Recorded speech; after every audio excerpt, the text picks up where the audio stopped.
साथियों नमस्कार। आज हम बात करने वाले हैं आदिकाल का। हमारा यहाँ पर चैप्टर का ये प्रोसेसिंग चल रही है। आप सबको पता होगा कि हम लोग आदिकाल के ऑब्जेक्टिव क्वेश्चन पढ़ रहे हैं और ये आदिकाल से संबंधित एक सेकंड वीडियो है साथियों। शायद आपको अच्छा लग रहा है या अच्छा नहीं लग रहा है, ये मुझे पता नहीं है, लेकिन मैं आप लोगों को ये एक बहुत अच्छी सीरीज है, आप लोगों को मैं दे रहा हूँ। मेरे हिसाब से आप लोगों के लिए अच्छी ही होगी। साथियों, अगर आपको अच्छा लग रहा है तो जरूर से जरूर कमेंट करके बताइए कि कैसा लग रहा है, उसे कंटिन्यू रखें या नहीं रखें। साथियों, अगर पहली बार आप आए हो तो जरूर लाइक और शेयर जरूर करें, सब्सक्राइब करें चैनल को, ताकि आपको इसका बेनिफिट आगे भी मिलता रहे। साथियों, आदिकाल से संबंधित एक सेकंड वीडियो है, यानी कि 11 नंबर का वीडियो हम लोग डालेंगे। और आदिकाल का देखें तो सेकंड वीडियो है। साथियों, मैंने प्लेलिस्ट में हिंदी साहित्य के इतिहास के प्लेलिस्ट में इन सभी वीडियो को मैं डाल रहा हूँ। और सभी वीडियो के थंबनेल पर नंबर भी डले हुए हैं, 1 2 3 4 5 6 7 8, इस तरह से नंबर डले हुए हैं। तो आप लोग कंटिन्यू वीडियो देखिए और अच्छा लगे तो जरूर शेयर कीजिए, लाइक कीजिए। साथियों, आप लोगों का ही प्यार है, इस वजह से मैं ये मोटिवेट होके ये वीडियो बनाता हूँ, ताकि आपके फायदा हो सके। साथियों, बहुत अच्छी सीरीज है, इससे आपको फायदा ही मिलेगा। देखिएगा, 11 नंबर का क्वेश्चन है। इसमें दिया हुआ है, आदिकाल को चारण काल इनमें से किस साहित्य इतिहास के लेखन लेखक ने कहा है। आदिकाल को जो है चारण काल किस साहित्य इतिहास लेखक ने कहा है। साथियों, सबको पता है आदिकाल को जो चारण काल है वो डॉक्टर रामकुमार वर्मा के द्वारा कहा गया है। आदिकाल को चारण काल डॉक्टर रामकुमार वर्मा ने कहा है। डॉक्टर रामकुमार वर्मा ने हिंदी साहित्य का आलोचनात्मक इतिहास। साथियों, सबको पता है हम लोगों ने हिंदी साहित्य का नामकरण और ये सारी चीजें हम लोगों ने पढ़ा है। आदिकाल का नामकरण वगैरह भी, प्रवृत्तियां वगैरह भी, सब कुछ हमने देखी है। इससे पहले प्रॉपर आदिकाल के क्वेश्चन तो अब आने लगे हैं साथियों। तो आदिकाल को जो चारण काल कहा है वो डॉक्टर रामकुमार वर्मा के द्वारा कहा गया। और हिंदी साहित्य के इतिहास में जो इनकी रचना रही है वो रही है हिंदी साहित्य का आलोचनात्मक इतिहास। तो आलोचनात्मक इतिहास की बात जहां पर भी करेंगे वहां पर डॉक्टर रामकुमार वर्मा का नाम आएगा। और ये इन्होंने कब लिखा, कब प्रकाशित हुआ था? 1938 ईस्वी में। ठीक है। इतिहास ग्रंथ रहा है। डॉक्टर रामकुमार वर्मा ने आदिकाल को संधि एवं चारण काल भी कहा है। तो साथियों, आप लोगों को याद रखना है अच्छे से, संधि और चारण काल भी डॉक्टर रामकुमार वर्मा के द्वारा ही कहा गया है। देखिएगा, सबसे मेन बात यह है कि क्वेश्चन ही नहीं है ये क्वेश्चन ही नहीं है साथियों, इसका पूरा सार है। एक क्वेश्चन के नाम पर है, बस एक क्वेश्चन है, लेकिन मैं ये कहूंगा कि क्वेश्चन नहीं, ये मतलब ये मान के चलिए कि पूरा निचोड़ है उस क्वेश्चन का। तो बहुत अच्छी सीरीज है साथियों। आपका प्यार, आपका दुलार इस सीरीज को मिल रहा है। आपके कमेंट जब आते हैं तो अच्छा लगता है, आप अच्छे कमेंट करते हो साथियों। और आपको अच्छा लगे तो प्लीज सब्सक्राइब कर लीजिए।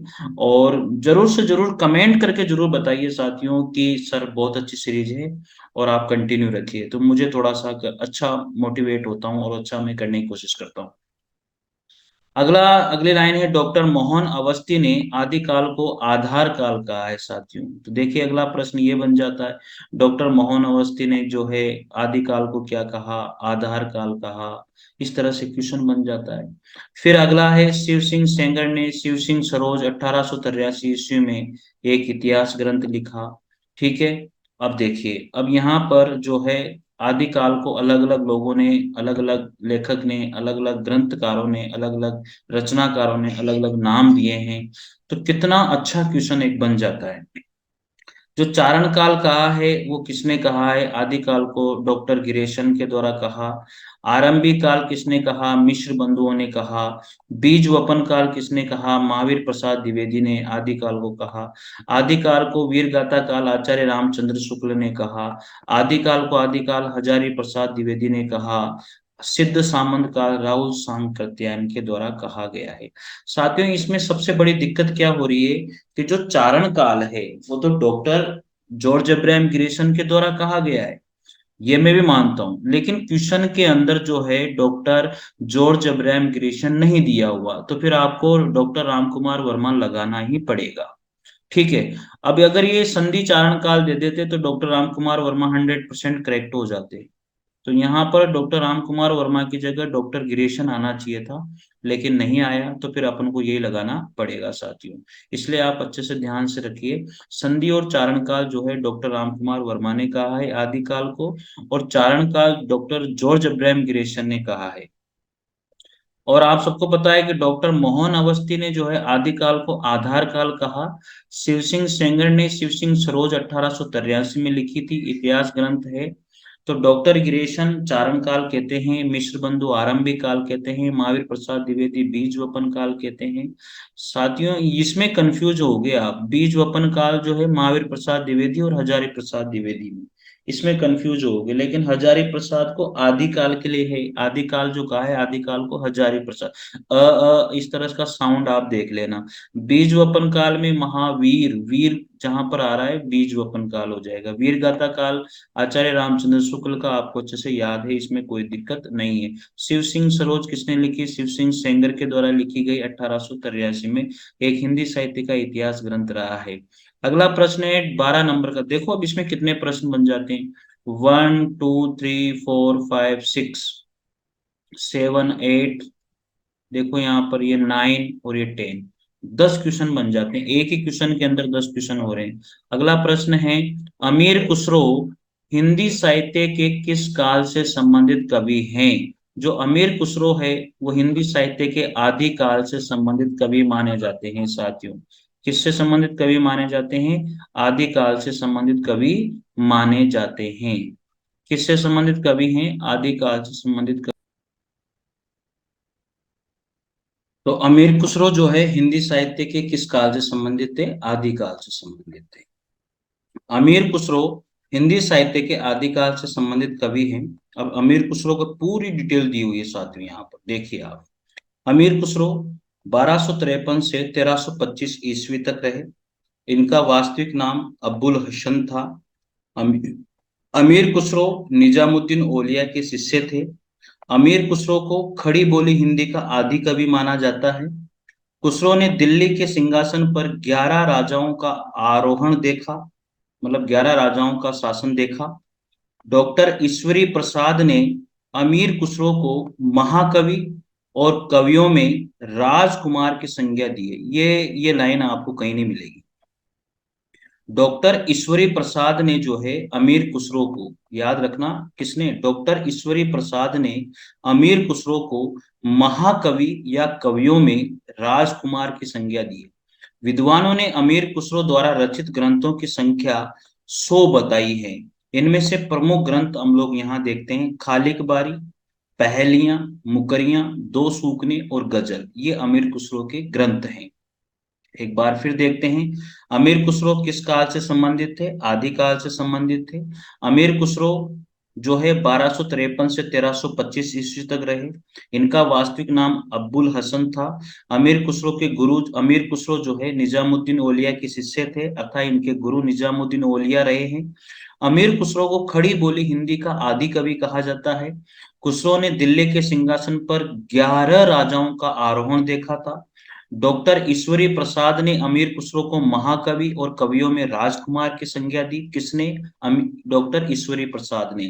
और इनके द्वारा रचित ग्रंथों की संख्या 100 है, लेकिन मुख्य तो यही है। कौन से? खालिक बारी, पहेलियां, मुकरियां, दो सूखने और गजल। देखिए आप, अमीर खुसरो के बारे में सब कुछ दे दिया। अगला है 13 नंबर का क्वेश्चन, दान वाक्यावली के रचनाकार कौन है? आगे ना देखो यहाँ पर, दान वाक्यावली के रचनाकार विद्यापति हैं। ये हम लोगों ने अच्छे से देखा था। आगे अगला, इस प्रश्न के अंदर बहुत सारी चीजें दी हुई है, दान वाक्यावली, पदावली, तो ये विद्यापति की ही है। विद्यापति के गुरु का नाम पंडित हरि मिश्र था। विद्यापति के जो गुरु थे उनका नाम था पंडित हरि मिश्र। किसके गुरु का नाम? विद्यापति के। तो विद्यापति के गुरु का नाम पंडित हरि मिश्र था, तथा ये बिहार प्रांत के दरभंगा जिले के विपसी नामक गांव के रहने वाले थे। विद्यापति जो है तिरहुत के राजा शिव सिंह और कीर्ति सिंह के राज दरबारी कवि थे। मतलब विद्यापति के बारे में सब कुछ डिटेल दे दी इसने। देखो, दान वाक्यावली किसकी रचना है? विद्यापति की रचना है। विद्यापति के गुरु का नाम क्या था? पंडित हरि मिश्र। ये बिहार प्रांत के रहने वाले थे, दरभंगा जिले के थे, विपसी गांव के थे। और ये तिरहुत के राजा शिव सिंह और कीर्ति सिंह के राज दरबारी रहे। कौन? विद्यापति। बताओ कितने सारे क्वेश्चन यहाँ से बन जाते हैं। आगे बात करते हैं। विद्यापति द्वारा रचित जो है दान वाक्यावली एक संस्कृत ग्रंथ है। जो विद्यापति के द्वारा रचित जो है दान वाक्यावली क्या एक संस्कृत ग्रंथ है, जिसमें इन्होंने राजा शिव सिंह की वीरता और उदारता का चित्रण किया है साथियों। सबसे मेन बात तो यह है कि दान वाक्यावली किसने लिखी? विद्यापति के द्वारा रचित है, एक संस्कृत ग्रंथ है। और इसमें क्या है? राजा शिव सिंह की वीरता और उदारता का वर्णन है। क्योंकि वीरता और उदारता दान से संबंधित है, तो उदारता वाली बात तो इसमें आएगी आएगी। लेकिन संस्कृत ग्रंथ है ये, इस चीज का आप लोग ध्यान रखिएगा। विद्यापति ने 3 भाषाओं में रचना करी थी। सबसे पहले आपको पता है कि संस्कृत में, फिर अवध में और मैथिली में। तो कीर्ति लता और कीर्ति पता का सबको पता है कि अवध भाषा में लिखी गई थी। और दान वाक्यावली आप सबको पता है संस्कृत भाषा में लिखी गई। 6 से 7 रचनाएं इनकी संस्कृत भाषा में थी, सबको पता होगा। हमने पहले वाले वीडियो में ये क्वेश्चन का अच्छे से निचोड़ निकाला था। विद्यापति के अन्य संस्कृत ग्रंथ है शैव सर्वस्व सार और गंगा वाक्यावली, ये भी संस्कृत में लिखा। विद्यापति ने मैथिली भाषा में पदावली, गोरक्ष विजय नाटक, गोरक्ष विजय क्या एक नाटक है। तो विद्यापति के द्वारा जो लिखा गया नाटक है वो गोरक्ष विजय है, ये एक नाटक है। ये इन्होंने मैथिली भाषा में लिखा था। और पदावली भी इन्होंने मैथिली भाषा में लिखी। गोरक्ष विजय जो नाटक है ये भी इन्होंने मैथिली भाषा में लिखा। कीर्ति लता और कीर्ति पताका इन्होंने अवध भाषा में लिखी है साथियों। तो विद्यापति की प्रमुख रचनाएं रही है। डॉक्टर बच्चन सिंह ने विद्यापति को जातीय कवि कहा, ये हमने पहले भी पढ़ा था। विद्यापति को जातीय कवि किसने कहा? डॉक्टर बच्चन सिंह के द्वारा कहा गया।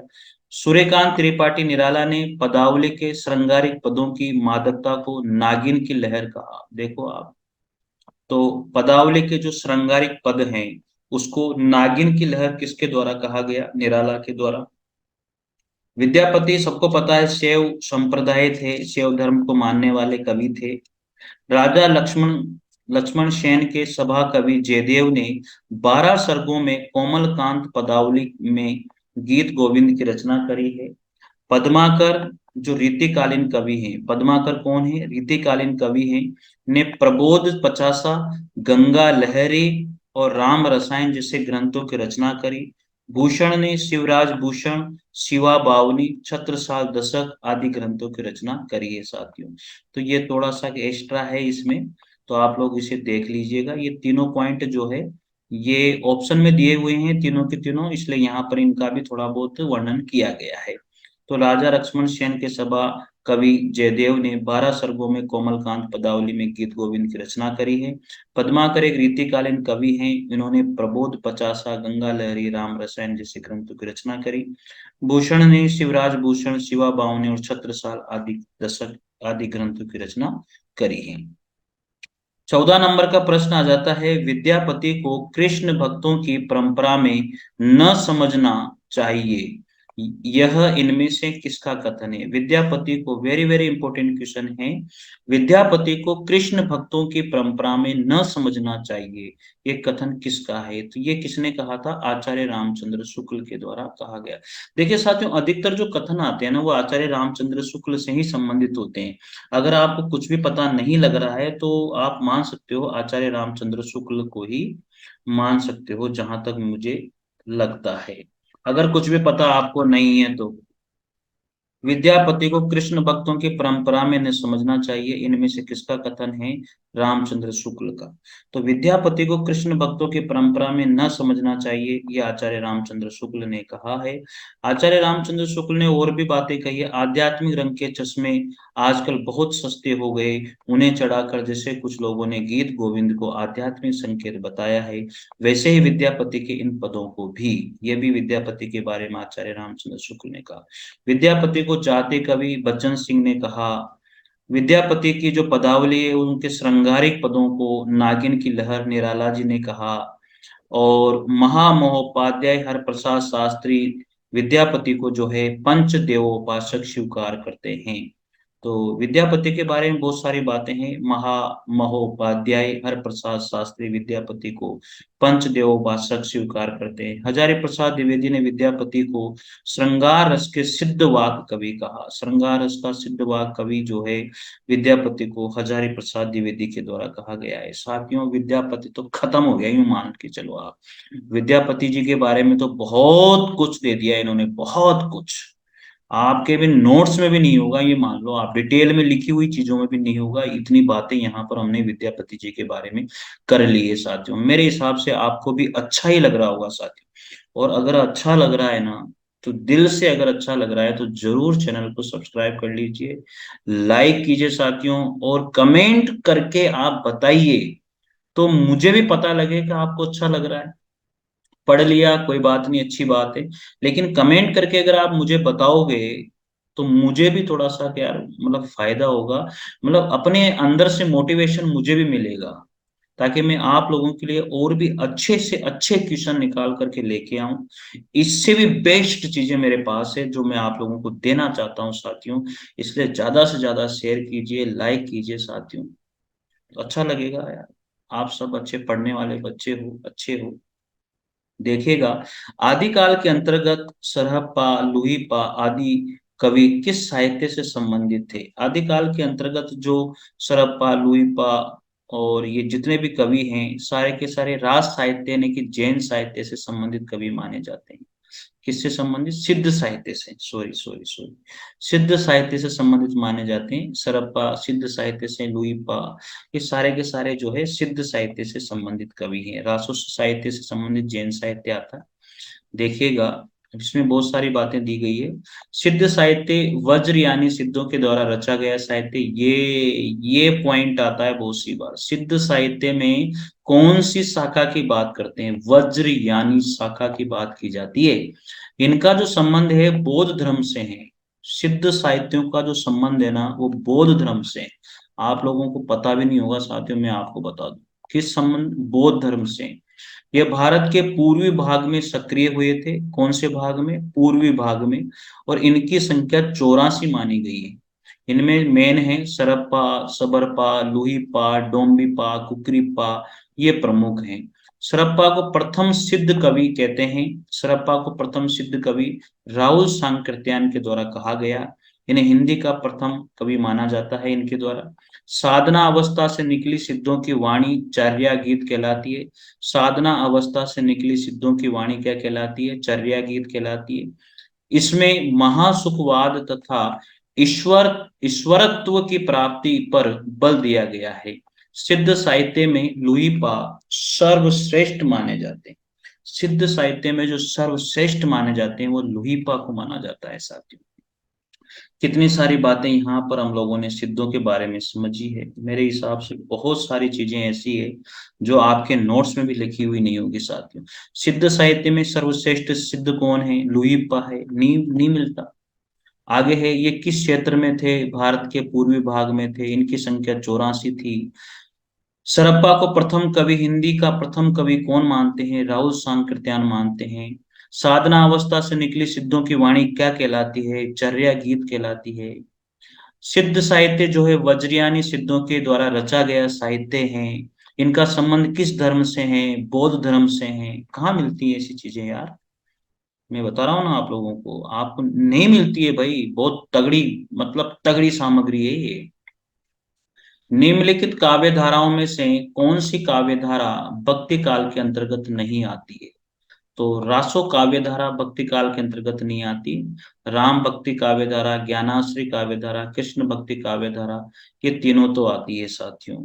ठीक है, तो आप ध्यान रखिएगा। देखो, निर्गुण भक्ति, रासो काव्य धारा भक्ति काल के अंतर्गत नहीं आती। भक्ति काल की 4 प्रमुख काव्य धाराएं हैं जिन्हें दर्शन दृष्टि से 2 प्रमुख भेदों में देखा गया है। तो देखिएगा, निर्गुण भक्ति शाखा और सगुण भक्ति शाखा। तो निर्गुण भक्ति शाखा में ज्ञानाश्री शाखा और प्रेमाश्री शाखा है। सगुण भक्ति शाखा में जो है राम भक्ति काव्यधारा और कृष्ण भक्ति काव्यधारा है। इस तरह से बांटा गया है। तो रासो काव्यधारा जो है हिंदी साहित्य के आदि काल से संबंधित है। इसमें अधिकतर जो है वीर गाथाएं ही हैं जो डिंगल भाषा में लिखी गई हैं। प्रमुख रासो ग्रंथ यहाँ पर दिए गए हैं। पृथ्वीराज जो चंद्र बरदाई के द्वारा लिखा गया है, परमार रासो जगनिक के द्वारा लिखा गया है, बीसल देव रासो नरपति नाल के द्वारा लिखा गया है। ये सब रासो काव्य धारा में या रासो ग्रंथ है साथियों, जिनके अंदर वीर गाथाएं कविताएं दी जाती हैं।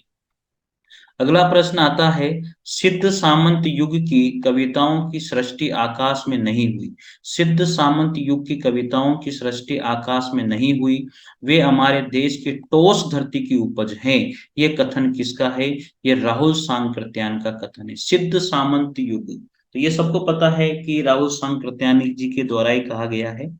और ये आरपीएससी असिस्टेंट प्रोफेसर में आया था पेपर के अंदर क्वेश्चन, बहुत बढ़िया प्रश्न है।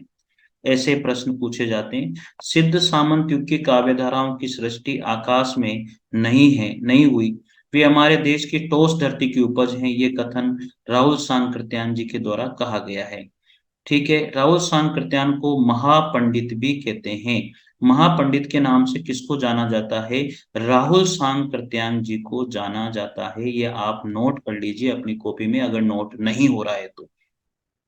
सिद्ध साहित्य श्रृंगार एवं शांत रस को दोहा, चौपाई आदि छंदों में विभक्त करता है। सिद्धों की रचनाएं प्रमुखतः दोहा, कोश और चर्यापद आदि दो रूपों में प्राप्त हैं। सिद्ध साहित्य की प्रमुख विशेषताएं हैं वेद, उपनिषद, यज्ञ आदि का विरोध, योग द्वारा ब्रह्म की प्राप्ति, ईश्वर प्राप्ति, गुरु द्वारा संभव आदि। भाषा में अपभ्रंश मिश्रित देसी भाषा का प्रयोग हुआ है तथा डिंगल और पिंगल भाषाओं का प्रयोग भी किया गया है। माया मोह का इन्होंने खंडन और त्याग की आवश्यकता इन्होंने बताई है साथियों। 15 नंबर का क्वेश्चन है, जिस साहित्य में केवल धार्मिक उपदेश हो उससे वह 18 नंबर का प्रश्न है, 15 नहीं 18 नंबर का। जिस साहित्य में केवल धार्मिक उपदेश हो उससे वह साहित्य निश्चित रूप से भिन्न है, जिसमें धर्म भावना प्रेरक शक्ति के रूप में काम कर रही हो। धार्मिक साहित्य होने मात्र से कोई रचना साहित्य कोटि से अलग नहीं की जा सकती। ये कथन किसका है साथियों? तो ये कथन है आचार्य हजारी प्रसाद द्विवेदी जी का। किसका कथन है? आचार्य हजारी प्रसाद द्विवेदी जी का। एक बार फिर पढ़ लीजिए, जिस साहित्य में केवल धार्मिक उपदेश हो उससे वह साहित्य निश्चित रूप से भिन्न है, जिसमें धर्म भावना प्रेरक शक्ति के रूप में काम कर रही हो। धार्मिक साहित्य होने मात्र से कोई रचना साहित्यिक कोटि से अलग नहीं की जा सकती। तो ये कथन आचार्य हजारी प्रसाद द्विवेदी जी के द्वारा लिखा गया है। उपयुक्त कथन है हजारी प्रसाद द्विवेदी जी का। आप लोगों को समझ में आ गया होगा। उक्त कथन हजारी प्रसाद द्विवेदी जी ने साहित्य के उद्देश्य की प्रतिस्थापना हेतु हिंदी साहित्य का आदिकाल पुस्तक में रामचंद्र शुक्ल आदि विद्वानों की उस मान्यता का खंडन करने के लिए किया है, जिसके अंतर्गत धार्मिक भावनाओं को साहित्य कोटि से अलग करने की बात कही गई है। उनके अनुसार यदि ऐसा समझा जाने लगा तो तुलसीदास का रामचरितमानस भी साहित्य क्षेत्र में अविच्छेय हो जाएगा। हिंदी साहित्य के इतिहास में आचार्य रामचंद्र शुक्ल ने स्पष्ट किया है कि सिद्धों और योगियों की रचनाएं साहित्य की कोटि में नहीं आती और योग धारा काव्य या साहित्य की कोई धारा नहीं मानी जा सकती। ऐसा भी आचार्य रामचंद्र शुक्ल ने कहा है। तो ये क्वेश्चन वेरी इंपॉर्टेंट बन जाता है। अगला प्रश्न है, इस संबंध में इसके अतिरिक्त और कुछ कहने की जगह नहीं कि यह पूरा ग्रंथ वास्तव में जाली है। पृथ्वीराज रासो विषय की स्थापना किसने की है? ये स्थापना किसकी है साथियों? ये आचार्य रामचंद्र शुक्ल ने ये बात कही है। इस संबंध में इसके अतिरिक्त और कुछ कहने की जगह ही नहीं कि यह पूरा ग्रंथ वास्तव में जाली है। तो पृथ्वीराज रासो के विषय में ये स्थापना जो है आचार्य रामचंद्र शुक्ल के द्वारा कही गई है। तो पृथ्वी राजस्व विषय के बारे में हम लोगों ने यहाँ बहुत कुछ पढ़ा है, आप लोग भी देखिएगा। सर्वप्रथम डॉक्टर वुलर ने 1875 में कश्मीरी कवि जयानक द्वारा रचित पृथ्वीराज विजय 12 सर्गों में रचित संस्कृत महाकाव्य के आधार पर पृथ्वीराजस्व को अप्रमाणिक घोषित किया था। इसी के बाद पृथ्वीराजस्व की प्रमाणिकता को लेकर विद्वानों ने 3 वर्ग बन गए। तो सर्वप्रथम डॉक्टर वुलर ने जो है 1875 में कश्मीरी कवि जयानक द्वारा रचित पृथ्वीराज विजय जो 12 सर्गों में रचित संस्कृत महाकाव्य के आधार पर पृथ्वीराज को अप्रमाणिक घोषित किया था। और 3 अब हैं। अप्रमाणिक मानने वाले विद्वान कौन कौन है? डॉक्टर वुलर, गौरी शंकर हीराचंद ओझा, आचार्य रामचंद्र शुक्ल, देवी प्रसाद और कविराज श्यामल दास। ये अप्रमाणिक मानते हैं पृथ्वीराज को। प्रामाणिक मानने वाले हैं श्याम सुंदर दास, कर्नल जेम्स टोड, मिश्र बंधु, मोहनलाल, विष्णुलाल पांड्या। तो ये प्रमाणिक मानते हैं। अर्ध प्रमाणिक मानने वाले कौन कौन हैं साथियों? अर्ध प्रमाणिक में आचार्य हजारी प्रसाद द्विवेदी, डॉक्टर सुनीति कुमार चटर्जी और डॉक्टर दशरथ शर्मा ये अर्ध प्रमाणिक मानते हैं। इस ग्रंथ में श्रृंगार की ही प्रधानता है, वीर रस का किंचित आभास मात्र है। इस ग्रंथ में श्रृंगार की ही प्रधानता है, वीर रस का किंचित आभास मात्र है। रामचंद्र शुक्ल की यह मान्यता किस ग्रंथ के संदर्भ में आती है? बीसल देवरासो में। इस ग्रंथ में श्रृंगार की ही प्रधानता है, तो बीसल देवरासो एक श्रृंगार ग्रंथ माना, और वीर रस का तो इसमें आभास मात्र है साथियों। इस ग्रंथ में श्रृंगार की ही प्रधानता है, वीर रस का किंचित आभास मात्र है। रामचंद्र शुक्ल की यह मान्यता बीसल देवरासो के संदर्भ में है। अपने ग्रंथ हिंदी साहित्य का इतिहास 1929 के आदिकाल के प्रकरण 3 में देश भाषा काव्य उपशीर्षक के अंतर्गत शुक्ल जी मानते हैं कि नरपति नाल कवि विग्रहराज चतुर्थ बीसल देव को समकालीन था। कदाचित यह राजकवि था। इसने बीसल देव रासो नामक एक छोटा सा ग्रंथ लिखा है जो वीर गीत के रूप में है। बिसल देव रासो में 4 खंड हैं। नालाहा के इस बिसल देव रासो में जैसा कि होना चाहिए था, न तो उक्त वीर राजा की ऐतिहासिक चढ़ाइयों का वर्णन है, न उसके शौर्य पराक्रम का। इस प्रकार इस ग्रंथ में श्रृंगार की ही प्रधानता है, वीर रस का किंचित आभास मात्र है साथियों। तो साथियों, ये पृथ्वी रासो चंद्रप्रदाय का है, बिसल देव रासो नरपति नाल का है, कुमार रासो दलपति विजय का है, विजय पाल रासो नल सिंह का है साथियों। तो साथियों, ये इस तरह से हम लोगों ने इसके 10 क्वेश्चन किए। 10 क्वेश्चन नहीं साथियों, ये 200 से अधिक क्वेश्चन हैं। इसलिए आप लोगों को अच्छा लगा है, जरूर कमेंट कीजिए और शेयर और लाइक जरूर कीजिए साथियों, और चैनल को सब्सक्राइब कीजिए। मिलते हैं अगले वीडियो के साथ, तब तक के लिए जय हिंद जय भारत, थैंक यू।